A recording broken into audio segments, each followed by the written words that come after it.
Saturday, U.S. President Joe Biden wrapped up his Middle East tour, and there is a sense that Biden didn't manage to secure any major security or oil commitments during the last leg of his visit.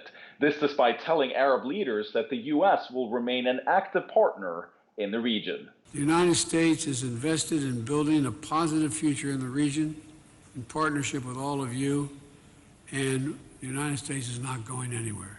Now, this statement may be regarded as slightly out of touch with reality, given the fact that U.S. influence in the world is seen as declining, especially after Trump's time in office. There is also a sense in this part of the world that leaders here have lost respect for Biden after America's chaotic pullout from Afghanistan. Now, Biden had hoped to create a regional security alliance to combat Iran's threats. He proposed that Arab countries partner with Israel on an air defense system to counter Iranian missiles. Now, this appears to be a tough sell for countries that don't have formal ties with Israel, such as Saudi Arabia, of course.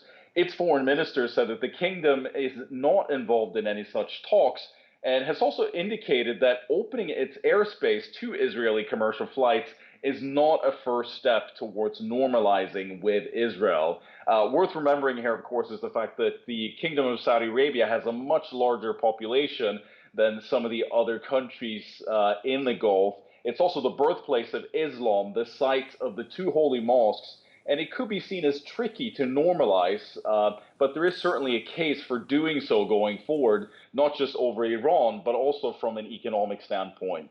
Now, the visit was seen as a controversial one after the killing of Washington Post journalist Jamal Khashoggi, which MBS denies any involvement in. Biden greeted MBS with a fist bump, quite the contrast after his campaign pledge to make the Kingdom of Saudi Arabia a pariah on the world stage. Now, this move has been criticized by some U.S. and international media, Republicans, and even Democrats back home in D.C. Of course, from an American standpoint, this visit was necessary in order to bring down oil prices ahead of the midterms. It also presents a good opportunity to plant a seed for possibly extending the Abraham Accords.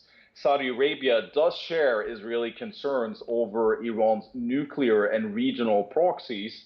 Though Saudi Arabia may not be ready to join the pact anytime soon, its recent decision to open all its airspace to all Israeli commercial flights, for example, can be read by some as a step, no matter how small, in that direction.